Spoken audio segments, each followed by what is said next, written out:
what's the important part about marketing that most people miss? Great question. I think a lot of people have like kind of split focus on their marketing. So they're making content without real intention.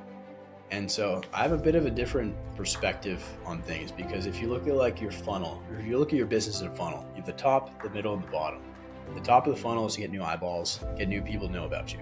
The middle of the funnel is to get those people warmed up and nurtured, to get them to know, like, and trust you. And the bottom of the funnel is to engage in a sales conversation and see if you can help them and sign them up. Right. And so a lot of people make content to try and just like go viral. So they're making top of funnel content to try and get lots of eyeballs. But the problem with that is you can't really control who's coming. And so you get a lot of really unqualified leads. It's very inconsistent. I'm not great at making viral content either. And so like, I can't rely on that. Welcome to the podcast. Nathan Newberry here, your host. I have Jeremy Pogue here hanging out with us. Super pumped for him to, share his wisdom and knowledge, and for you guys to hear a little bit of his backstory and hear some tactical steps of how to grow online. He's a coach of coaches, and he helps people scale and grow using ads and setting teams, which are, sales teams behind the scenes, which we'll go in depth with a little bit more. Before we do that, I want to, dive into a free training down below of many leaders need to learn how to scale and start their online business. If you want a free training down below, check that out. That will be a really helpful way for you to scale and grow. And then just my gift to you. Diving into the podcast here, Jeremy, I want to ask you, what is high performance? What does that look like to you? What's that definition that you've seen, that you've applied to your life, that you use every day? Yeah, Nathan, thanks for having me on, man. Super excited for today. Yeah. And yeah, I've been doing some thinking about this recently, and it's probably going to be very different from what a lot of people traditionally say. But to me, high performance is doing more of the things that give me energy and doing less of the things that drain me of energy. Because when I'm doing things that fill me with energy, that I'm excited about, chances are it's things that I actually really enjoy doing, that I like, that are within my zone of genius. And when they fill me up with energy, I can do them all day long, all week long, every single day. Yeah. And when I actually am like fully invested and interested in the things that I'm doing too, then I'm able to perform at a very, very high level too. Mm-hmm. And so one of the kind of like a tactical thing that I'm actually doing again this week, I try to do it kind of every kind of 3 to 6 months, is just like a very basic time and energy audit. So every 15 minutes, it's in my Google Calendar. I created a new calendar that can kind of like, you can click the box or like it shows it or it doesn't. Yeah. And just every 15 minutes, just listen everything I'm doing from when I wake up to when I go to bed. And then after a week of doing that every day, then you go back and kind of just like change the colors. Like either green is like things that I like doing, yellow is like things I don't mind doing, and then red is things that like I don't like doing, they drain me of energy, and then you can kind of optimize for that. So I love that. Yeah. I don't see people doing that too often. I love that way to approach it. I've always heard like people writing it out, but I like that take with the calendar thing. I think that's a different perspective to help people do that. I'm going to try that. I love it. Yeah, it works really well, especially because like I live my entire life just from my Google Calendar. Right. So having it on there just makes it super seamless. Absolutely. So tell us what you do, how you serve people. Tell us how you serve your clients a little bit more. Give us some more insights in that. Sure. So yeah, as you said before, we help coaches scale with ads and setters. There's a whole lot more that goes on behind the scenes, but that's kind of like the two main things, because what I've found is like most coaches are phenomenal at what they do. They're great coaches, but they're horrible marketers. And so we take people that already have proof of concept. So usually they're doing like kind of 5 to 30K a month. They got proof of concept. They know how to sell. They're making content to some degree already, and they've got some case studies and successful clients under their belt.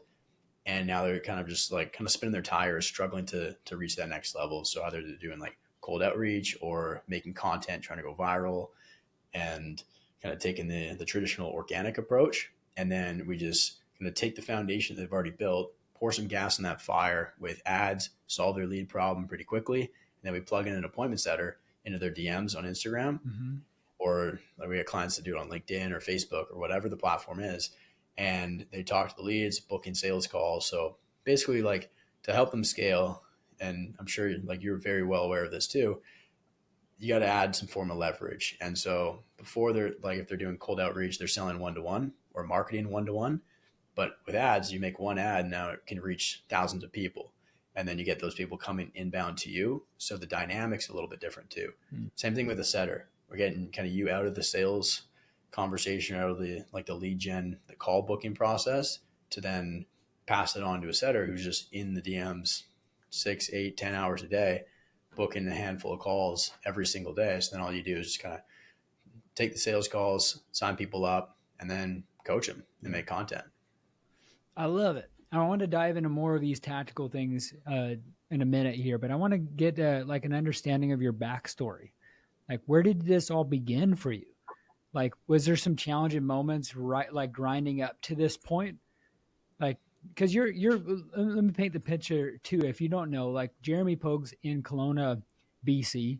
He's next to many cool hotspots of people like Dan Martell and tons of other great entrepreneurs. And so you've built this environment. I don't know if you grew up there or you're there. I wanted to hear some of that too, but of like why you're there for one. And then like give us some context too of like where that all began. Where did this spark? Where was that craziness that started in your journey up into the success you have now? For sure. So I actually did grow up around here, Okay. and it's very uncommon because it's like not a big city, but it's beautiful. We got lakes, mountains. They call it the California of Canada, and tons of wineries and stuff like that. Um, awesome skiing in the winter, hiking in the summer, biking, boating, all that kind of stuff. And so a lot of people move here. And so one of my buddies actually, he's moving here in 2 months from now. He just bought a place, but like he just hit his first $1 million month last month. There's a couple guys, other guys I know doing $1 million a month. There's Dan, him and I were like he's two floors below me right now in the office building. We're actually going to split this office together, but that fell through. But yeah, nonetheless, like the environment's incredible here, and just the energy is awesome.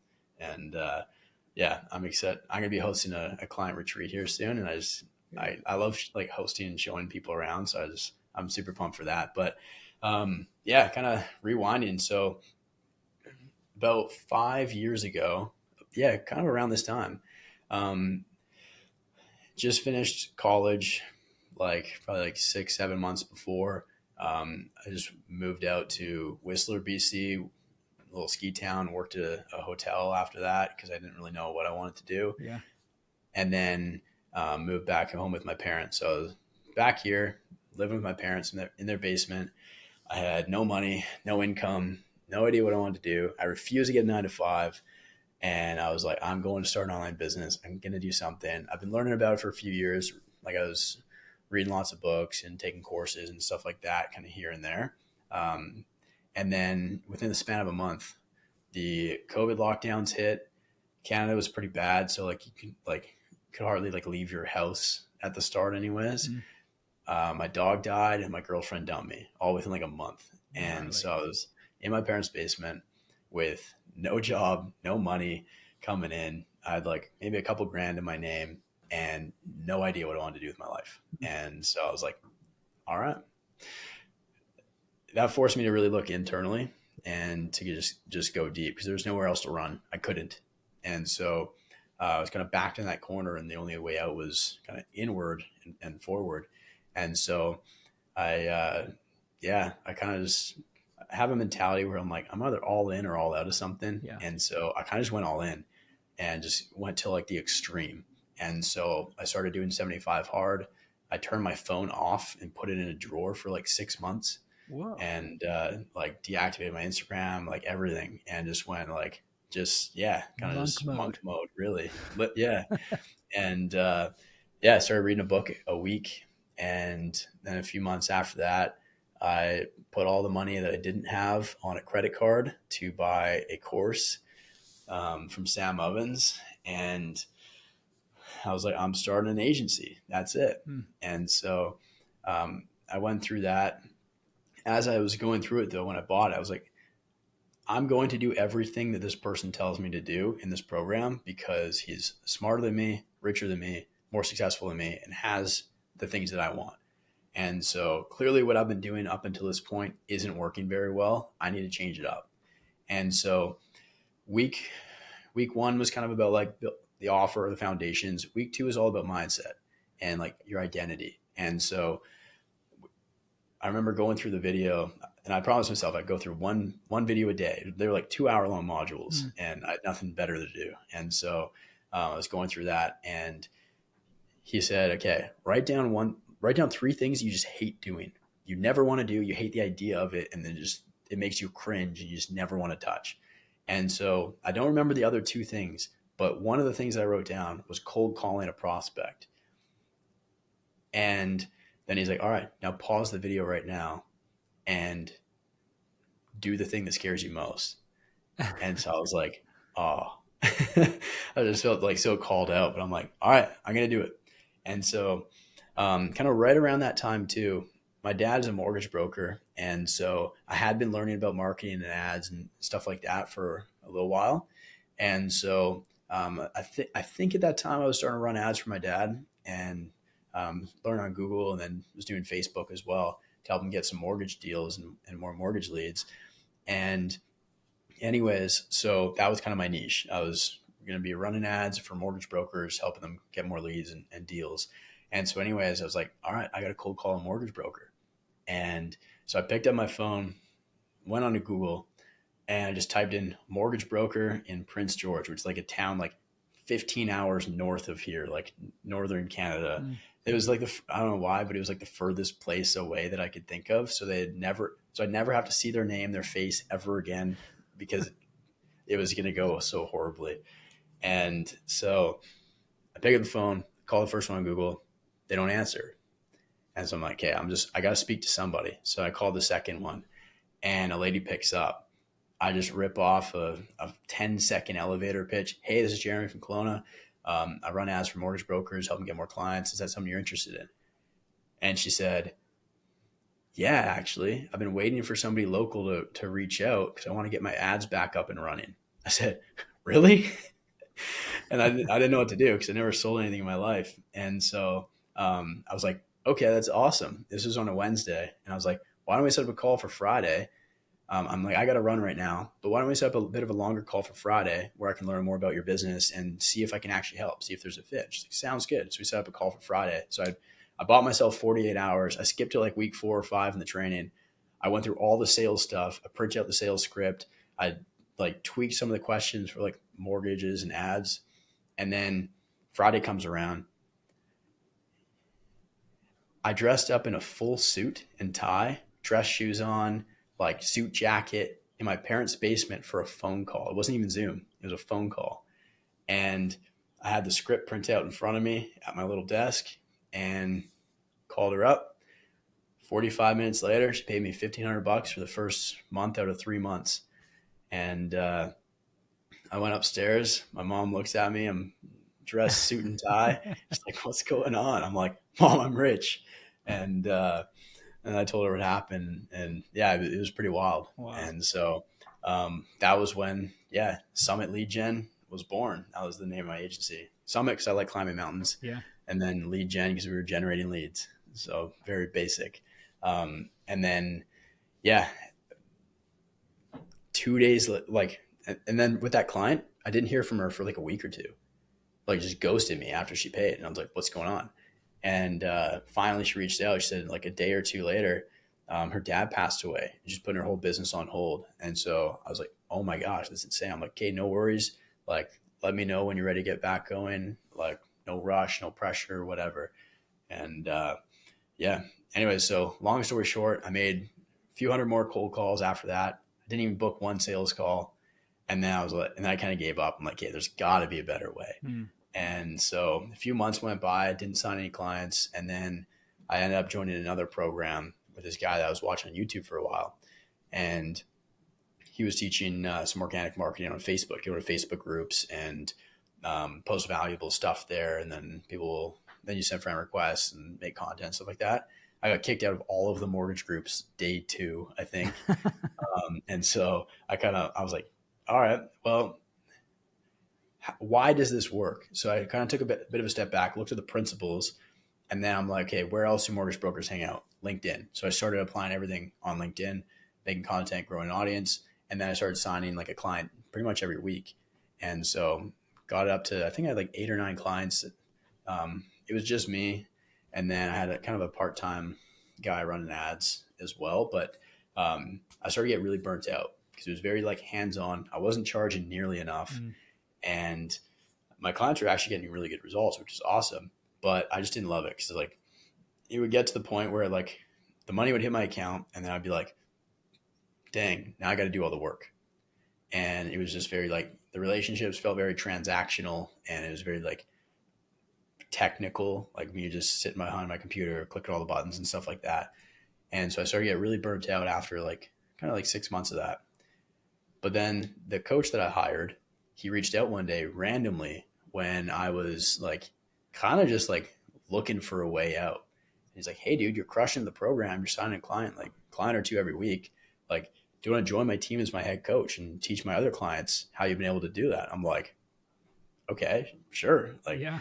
and so I started taking some coaching calls. I was like, I love this because now I was talking to other kind of like younger guys mainly that were like me instead of like a 55-year-old mortgage broker. And I was like, this is awesome. And like, I tell them, hey, here's what I did. Here's what worked for me. They do it, they get results. And then like, I'd see that transformation like right away. Mm-hmm. And I was like, this is so cool. A month into that, his sales guy quit. So he's like, hey, Jeremy, you want to start taking sales calls? I'm like, sure. I'm like, yeah, I know sales. Like I've been closing for the agency, you know, I've signed a whole bunch of people.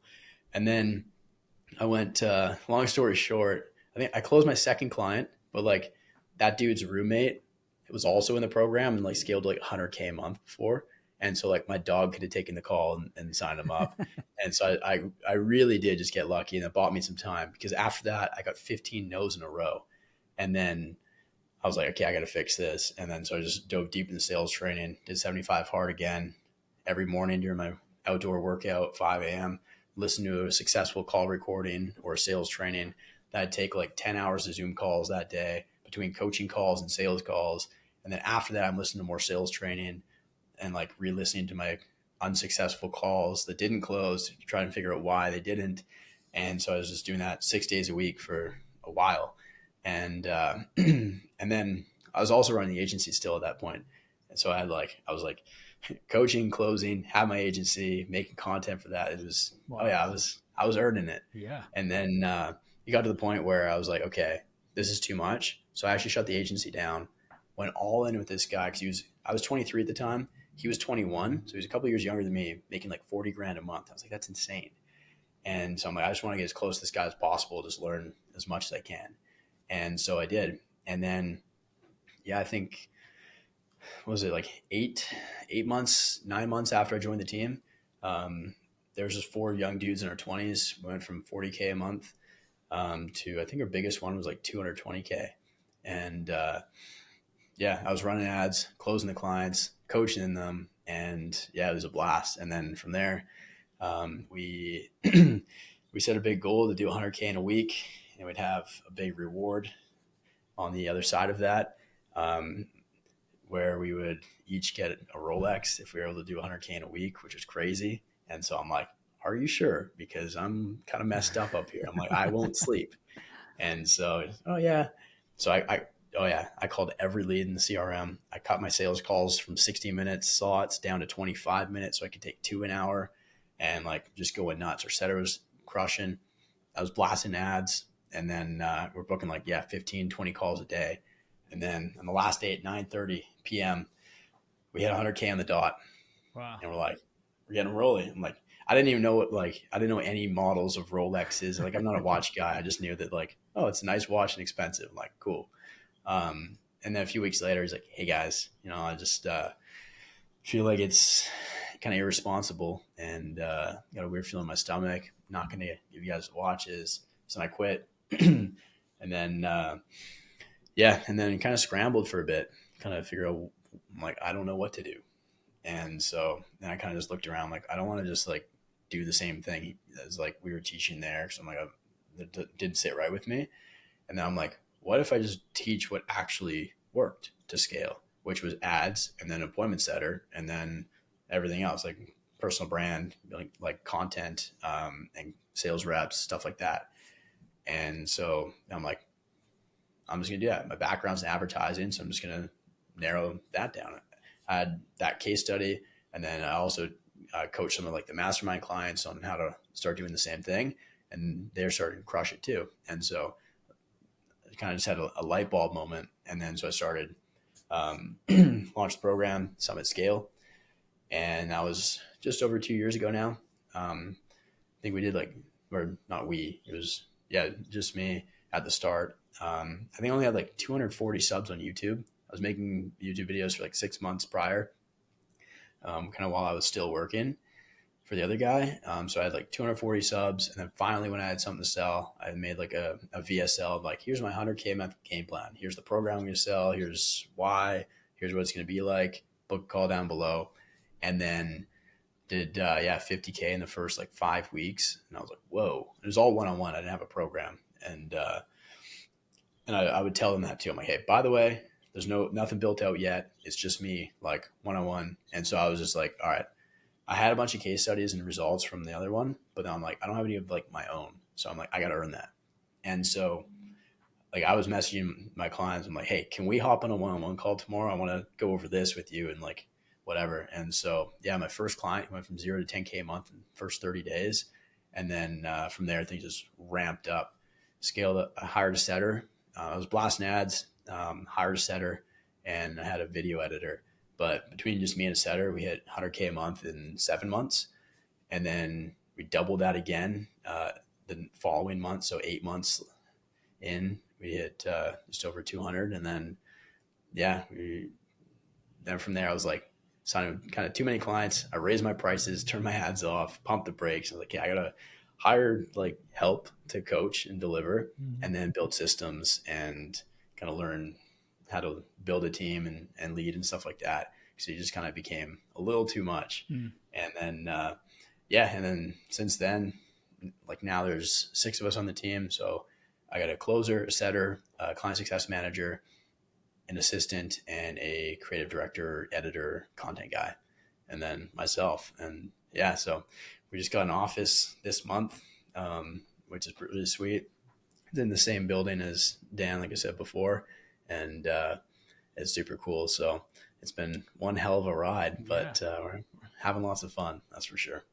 Talk to us about some of these marketing things, because you had to learn it from doing mortgage stuff. And then for this other person you were coaching with, and then now doing it now, what's the important part about marketing that most people miss? Great question. I think a lot of people have like kind of split focus on their marketing. So they're making content without real intention. And so I have a bit of a different perspective on things, because if you look at like your funnel, or if you look at your business as a funnel, you have the top, the middle, and the bottom. The top of the funnel is to get new eyeballs, get new people to know about you. The middle of the funnel is to get those people warmed up and nurtured to get them to know, like, and trust you. And the bottom of the funnel is to engage in a sales conversation and see if you can help them and sign them up. Right. And so a lot of people make content to try and just like go viral. So they're making top of funnel content, just try and get lots of eyeballs. But the problem with that is you can't really control who's coming. And so you get a lot of really unqualified leads. It's very inconsistent. I'm not great at making viral content either. And so like, I can't rely on that. And so for the top of funnel, I like to use ads where we get very specific and calling out exactly who we want. And so if you break down like your client profile into kind of like 3 different parts, is ideal client profile, ICP. So there's ICP 1, which is like your best clients, like your bread and butter, the ones that get the best results in the shortest amount of time with the least amount of like hand holding, and like they pay the most, they pay on time every time, and like they lead to the awesome case studies, testimonials, all that kind of stuff. ICP 2 is like probably like it's a lot bigger of a pool, so there's a lot more people that fall in that. You can absolutely help them. They get really good results too, but maybe it takes a little bit more time. They have to build some more foundations and stuff like that. And the ISP3 is like, you can help them, but they're kind of a pain in the ass. You don't really want to. And so one thing I've learned too is like, no client is better than a bad client. Um, and anyway, so when I'm running ads, when I'm writing ads as well, I want to just call out exactly like that ICP one, and then even the twos as well. So it's like, what pains and problems does that person have that nobody else has in the world, that the ISP threes don't, right? So for example, in my case, like we really only work with people that are kind of like doing at least 5 to 30K a month already.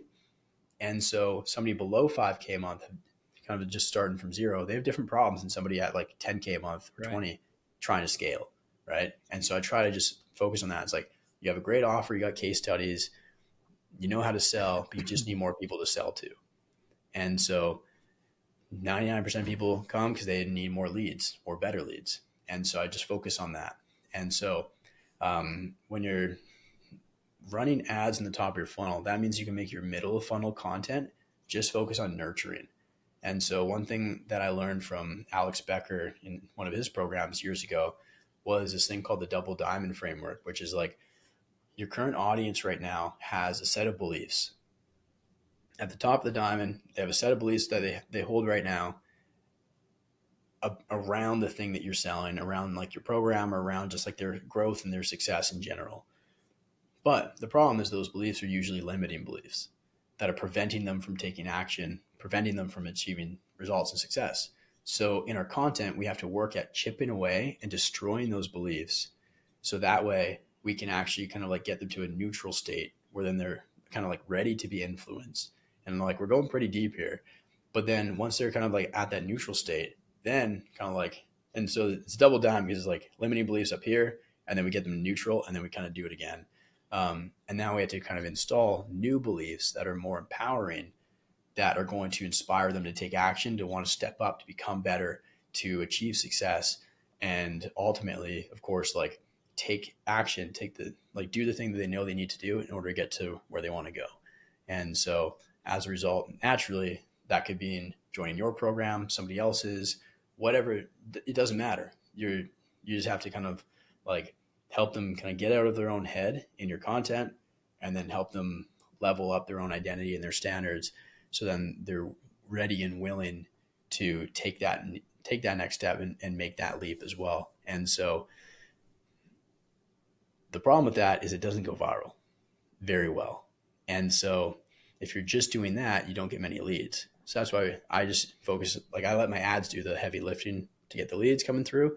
And then my content in the middle funnel is designed to kind of do that while providing a ton of value, and just kind of like raising the whole, I don't know if you want to call it collective consciousness, or just helping people in general kind of become better and make that next step. And then the better you are at that, the more likely people want to get onto a sales call with you or engage in the sales conversation in the DMs.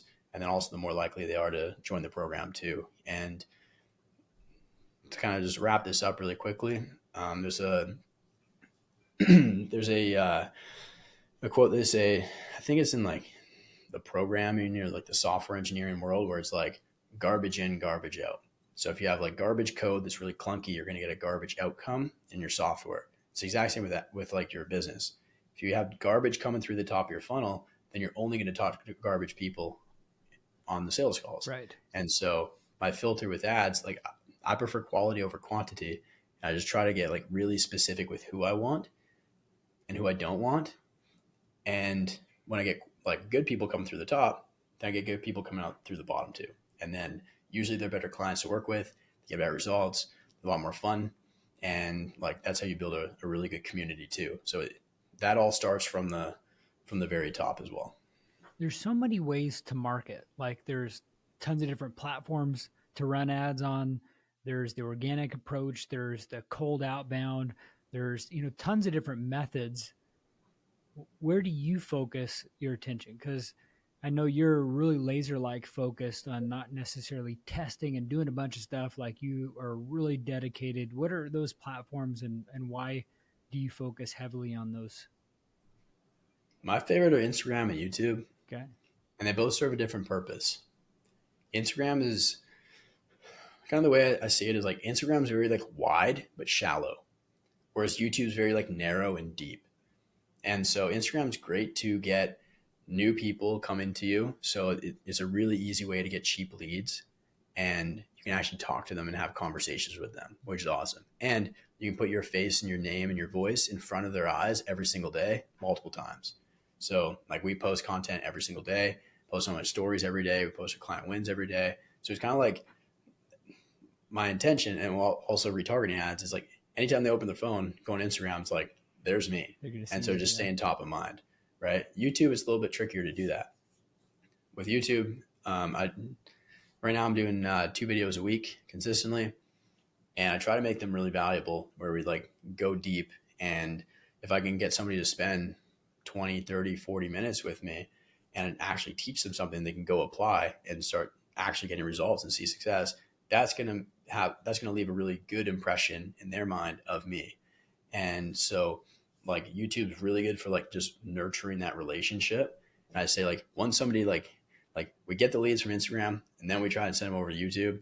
And once they get stuck in that YouTube rabbit hole, it's game over. They're going to be a client eventually. Yeah. And so both platforms serve individual purposes. And then of course with YouTube too, like I get tons of new leads every week from videos I made like 2 years ago, because they stay there. Yeah. and they rank. Whereas Instagram, I make a post and it's kind of gone tomorrow. And so you got to be much more active. But I love the ability to talk to people, and I can see who's following me. I can see the quality of the leads and everything like that too. Talk to us about like how you have a 70% close rate, because I think that's pretty cool to have.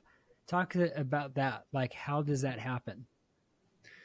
Yeah, so that was I don't think it's that high right now. It dropped down a little bit kind of as I built the sales team out, and we've been like kind of increasing the ad spend too. So as you do, like before, when I was taking my sales calls, I was being very specific with like I was adding a lot of filters on like who could get through onto a sales call. Mm-hmm. And so the more like quality you focus on, the less quantity and the less volume you have. So I wasn't taking like a ton of calls, but the people that would hop on, like the intention was set and they're basically ready to rock and roll. Because in my marketing and my content, like I kind of just did the opposite of what everyone else was doing. And so like in my YouTube videos, I'm like, well, that's for the video. If you want my help, then book a call down below. Please don't waste my time. Bring your credit card. Get ready to rock and roll. You're right. And so like everyone else was kind of like tiptoeing, like, oh yeah, booking a free strategy session. We'll see if we can like help you and all that kind of stuff. I'm like, hey, like, and again, that's just like knowing my audience and who I was selling to. It's like they all do sales calls themselves. And so like you're not fooling anybody. They know what it is. And so I was kind of being direct and speaking their language, right? And they like that authenticity too. And so with that, like I actually had a lot of really good feedback of like, dude, like I really like when you said that, like I love that because like nobody else is saying that. And yeah, but then when I hired my setter and closer, then they were like, dude, like let's maybe pump the brakes on that a little bit because we just want to book more calls. And my like me personally, I'm like, I didn't really want to spend time on somebody who like might not have closed. But then my sales rep, he's like, dude, like book all the calls we can because it gives me another at bat. It's like he wants to do that. Whereas like I'm like, I got a bunch of other hats to wear. I got a whole bunch of other things to do. I don't want to spend an hour with somebody who's not going to sign up. So there's kind of different levers you can pull depending on kind of like what you're optimizing for and when. So yeah, I think probably right now it's like closer to like 40 to 60 ish, give or take for him. But I haven't taken a sales call in over a year and it's awesome. Talk about the transition then from being in the business to being that leader in the business, because I think I like to categorize businesses like you got to learn 4 things. You got to learn how to do sales, marketing, right? And then you got to know how to do like the fulfillment and then also like the leadership side of all of that, right? How that transition, those are skills that you have to grow into. And before it's like when you're the technician of sorts where you're in it, you learn and you grow. And 70% close rate, it's because you're the influencer on the other side. So people have this shell shock that they're actually talking to you. So they're, they'll want to work with you. So I can imagine that like that sales, close rate is going to be a lot higher for you on that end. But now leading teams is a different skill than being in the business. Talk about some of those things that you had to learn. Yeah. Well, I can start with a bit of a story. So I think it was 4 or 5 months ago. I was at the gym, and beside me was Dan Martell, and we were just kind of chatting, whatever, just between sets. And he's like, "Hey, Jeremy, what's your biggest bottleneck right now?" I'm like, "Balancing service delivery and marketing and sales." Because when I turn my ads on and like I start cranking them, we sign a ton of clients, but then I'm still like pretty like stuck on the back end inside the program delivering. Because then every new client, that means more like coaching calls and one-on-one time with me back like on the back end. And so he's like, all right, so what you want to do is like what you got to learn is how to lead through other people and how to really empower your team to be able to actually like fully step up into that role. Because like I had a client success manager, but like I was still doing like a lot of the stuff too. And so like somebody would sign up, I hop on a one-on-one call, onboarding call with them for 60 minutes, and like help them script out their ads and like put together the game plan, the roadmap. And so I was spending a lot of time on calls. You're signing like, I mean, yeah, at some points like 10 clients a week. And so it's like, that means it's 10 hours of one-on-one calls next week. And then it was starting to add up quite a bit. And so it's like, A, you got to learn how to lead through other people. And then B, you got to learn how to put on one hat and take it off and put on another hat and separate that. So for example, he's like, Coach Jeremy can't tell marketer Jeremy to turn off the tap and to pump the brakes. He's like, think about like a regular business, like an enterprise, like a corporate, like a proper business. It's like, do you think the head of like product is going to tell the head of sales, like the VP of sales, to like stop selling? He'll be like, no, get your head out of your ass, figure it out. Because like, figure out the back end, because like, we're keeping the clients coming. Yeah. And so then he's like, how much you spend on ads right now? I'm like, $3,000 a month. He's like, he's like, that's so dumb. And he's like, double that at least today. So I'm like, okay. And then a month later, after doing that, I changed some things How around many in the back end. clients did you have at that point with $3,000 a month? Too many. That's wild. I mean, typically a lot of the clients I've seen that are like $200,000 a month, they're doing 30,000 in ads. So the fact that you were getting close to that at $3,000 a month is pretty wild. I don't think I've ever spent more than $15,000 a month to hit 200. Yeah, that's pretty impressive, Jeremy. Yeah. And so with that, again, it's like Instagram's great for the lead flow. But once they get into YouTube, start watching YouTube videos. And again, like the value of the YouTube videos is extremely important. That's what contributes to a super high return on ad spend. Because like your ads are just to sell the click and the follow or the DM or whatever, right? But then like people are going to like look you up. They're going to watch your stuff. And before they're going to give you thousands of dollars, they're going to do their homework. And so you got to make sure you build that base really, really solid. And so, I tell a lot of people, you can't just rely on the ads. They're just one little piece of the puzzle. And so, anyway, so after Dan told me that, I got humbled pretty quickly. I was like, okay, fair enough. Double my ad spend. And then literally the next month, we were at the gym again. And I said, hey, Dan, remember that conversation we had like a month ago? He's like, yeah. I'm like, yeah, so I was doing about this much. And he's like, dude, just show me. And I'm like, okay, pull out my Stripe. I show him. It's like plus like 120% growth like from the last month. He's like, nice. I'm like, yeah. And so, so with that, learn to lead through other people and then learn the skill of kind of separating the different roles that you have to fulfill within the business. Because as an entrepreneur, it's like we start with wearing every hat, right? Or the marketer, the sales guy, the fulfillment, the delivery, the back end, the ops, like everything.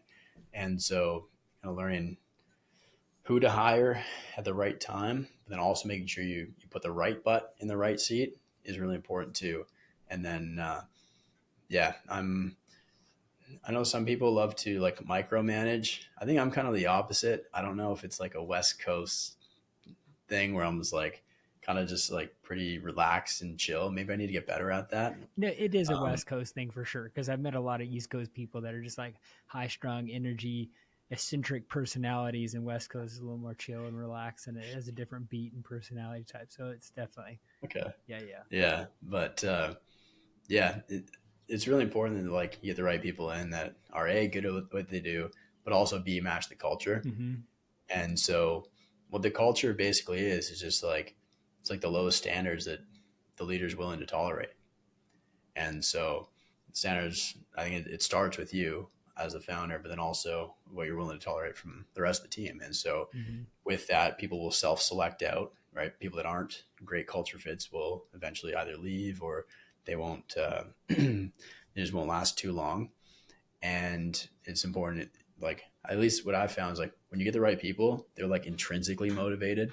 Of course, you got to align the incentives as well. And we can touch on that in a sec, but um, like when you get the right people, it's like on their own because they get fulfillment from their work. They treat their work like art and like a masterpiece. It's like they just naturally go above and beyond to over deliver, to do more than what's necessary because they just want to succeed and they want to do a good job. They want to be the best. Yeah. Whereas I found when you have people that don't fit that, again, they don't last very long.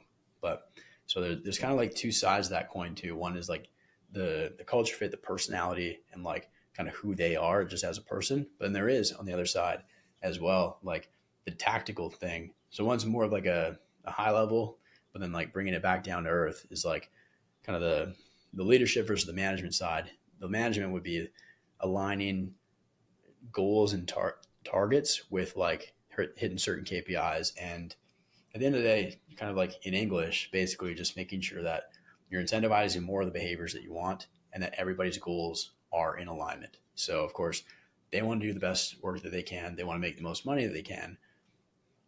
I want to align that too. And so, a really cool story is a couple months ago, one of my buddies, I mentioned him earlier. He just hit his first 100K or $1 million month, and we're in a little mastermind together. There's 5 of us. We meet up once a month, and we're all kind of doing anywhere from like 100 to 300K a month. And the name of the thing was $1 million a month mastermind. Mm. And so we're all kind of on the path there. And in 3 months, he tripled his business from 300 to $1 million a month with all the same people on the team. Didn't spend $1 on ads, and he went from 300 to $1 million a month.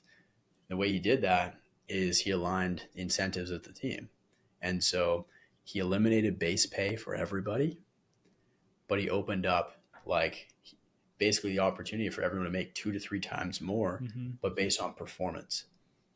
And then he also opened up a little pool for profit share too. And so he's like, dude, even VAs get a piece of the pie in the Wow. profit share. Yeah. I'm like, wow, okay. But obviously people that are like closer to the money get the most, and that have been with him for the longest get the biggest share.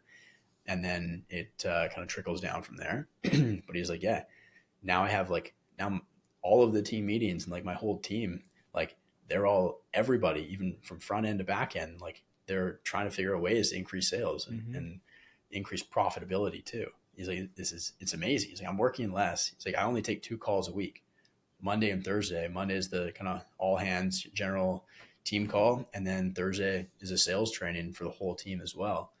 And then they take care of the rest. And so I learned a lot of really good, really valuable lessons in that story, of just making sure that like because like he wanted to hit $1 million a month. His team didn't care about him making $1 million a month. Right. His team wanted to increase how much they make too. And so he aligned both of those incentives so they both had the same goal. And the clients win too, because now like even people on the like client support in the back end, like they're trying to reduce refunds, increase like client success and retention and all that kind of stuff too, and LTV. So everyone just has the exact same vision, and their goals are aligned. What has that allowed you to do more personally now that you've aligned some of these things up? What has that allowed you to really kind of refocus? Has it been more of like the creative side that you've been able to have more of a bandwidth and energy from? Because you do boxing and other things. What has that helped you kind of inspire? Being around those type of people, doing it yourself, what has that helped you really kind of think through and process and build? Yeah, definitely the creative side. And so it's both from like a personal, but also from like a business benefit. Like personally, I love just learning and growing, but then also teaching that Yeah. and kind of distilling it down. And so I can't remember the name. I think it was the culture index. It's kind of like Myers-Briggs, but it's for like kind of team culture. Mm-hmm. And it gives you like personality traits or like an identity. And mine was the scholar. So somebody that likes to kind of learn a lot, take a lot of knowledge, and then distill it down Mm-hmm. and then teach it really simply. And so I love doing that. So I love making YouTube videos and content, stuff like that. I never used to be like this. I used to like I said, I turned my phone off for 6 months, deactivated my Instagram for a long time. Like I was like terrified to post my first piece of content, Yeah. like very introverted. But had to grow into a different version of myself to achieve the things that I wanted. And that was what was required. But now, yeah, kind of like pulling myself out of the trenches a little bit, I'm able to make better content for like my personal brand. But also like yesterday, I recorded a couple new trainings for my program for my clients. And so it helps me show up better for them, show up better for my audience, show up better for my team. Cause now I can learn more about like leadership and team building Yeah. and systems and stuff like that too. And so, yeah, it's been awesome. Cause like before I was kind of having a hard time finding the time, or that's an excuse, but making the time to learn and read and stuff like that. Whereas now it's like in the last 4 weeks, I think I finished like 5 books. Yeah. And it's awesome. I saw something that you and I both do, which is we're on the treadmill, we're on a bike, and we're reading.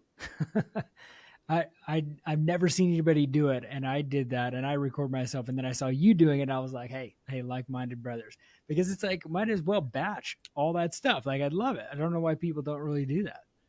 Yeah. Oh, it's awesome. And it's really important to like surround yourself with the right people. So my content guy, Timmy, him and I, like, we go to the gym every morning. We train together all the time. Like, we were actually really good friends before we started working together. Mm. And I used to read, like, a few years ago, I used to read a book a week. And then last year, didn't really read that much. Mm. But Timmy was like, dude, he's like, I've never finished a book in my life. Wow. But this year, I'm reading 1 book a week. I'm reading 52 books a year. And I was like, he said this at the start of January. I was like, I'll match you. There you go. I'm like, game on, let's go. Yeah. And so now every morning at the gym, there's Timmy and I on the treadmill. He was on the bike this morning, just cranking out chapters and pages. And yeah, but like I wouldn't have done that if like he first didn't initiate that. And I was like, all right, Mm-hmm. you're right. I got to raise my standards too. So it's really important to be around the right people. Where did this drive come from for success, Jeremy? Like you're wired a little bit different. Like you and I, the reason why I wanted you on the podcast is because I've noticed that there's winning traits of successful people, and you have that grit and that grind to do whatever it takes. Was that a wiring from your parents, or just way that you personally are? Like what's because you and I both see this in a lot of fronts is people want things, they just never take the bulls by the horn to do it. And you and I, the reason why we've achieved the success and that we've had is because we do the things that are uncomfortable and do the hard things that most people won't. Like, talk to us about a little bit about that. One of my friend's dad had an awesome quote. He said, if you want to have what others don't, you got to do what others won't. And I think when you understand like the 1% is the 1% for a reason. Mm-hmm. They go against the grain and they do everything that the 99% aren't willing to do or just don't want to do. And that's that. But both my parents are entrepreneurial, which definitely helps. They're very supportive too, which was awesome. Yeah. I would be here without that because like while I was in their basement, like I think a lot of parents would like kind of just be like, oh, why are you doing this stupid thing online and go get a job? They were like very supportive. So that was awesome. But like going through high school and the first couple of years of college, like I wanted to go into finance, be an investment banker. I think just because I want to make a lot of money, work a lot, and have an office with a nice view. And that was the only route I thought of. Yeah. And I started watching YouTube videos of guys that were young, making money online, having the time, location freedom, and financial freedom to do whatever they wanted. I was like, I want that. Right. But I had no idea what that looked like. And then so between second and third year, so it was back in 2017, I moved away for the summer between schools. So for 4 months, I moved to Banff, Alberta, and I worked at this like castle in the Rockies, this hotel. And I worked on like the exclusive, like more expensive floor. There's like it was called the Fairmont Gold floor, and there's like private lounge in there. And so it was like, I think it was like $2,000 a night minimum for one of the rooms there. And it was packed out, fully booked the entire summer. And so every day I go to work, I would just talk to these people that are paying $2,000 a night to stay there. And I was like, how is this even? I'm like, I'm making $2,000 a month working 6 days a week. My brain was not working. But before I moved out there, my mom gave me the book, Think and Grow Rich. And I was like, thanks. But like, what am I going to do with this? I'm like, I don't read. Like, she's like, just take it. And I was like, all right. So after work, I go down to the hot tub. I go to the gym and then go down to the hot tub, and I would just read this. And then I would like, it just really kind of expanded my perspective and opened my mind to like actually see what was possible and to just think bigger. And then I remember telling myself back then, I'm like, one day, like, I don't know when, don't know how, I'm going to come back here. I'm going to be on the other side. I'm going to be the one being served, not the one serving. And so a couple of years ago, about a year and a half ago, after I started my business, hit my first, I think it was a reward for my first 30K month. And then I booked a trip. And then while I was there, I hit my first 100K month while I was climbing a mountain and staying at that hotel. But I visualized every single thing.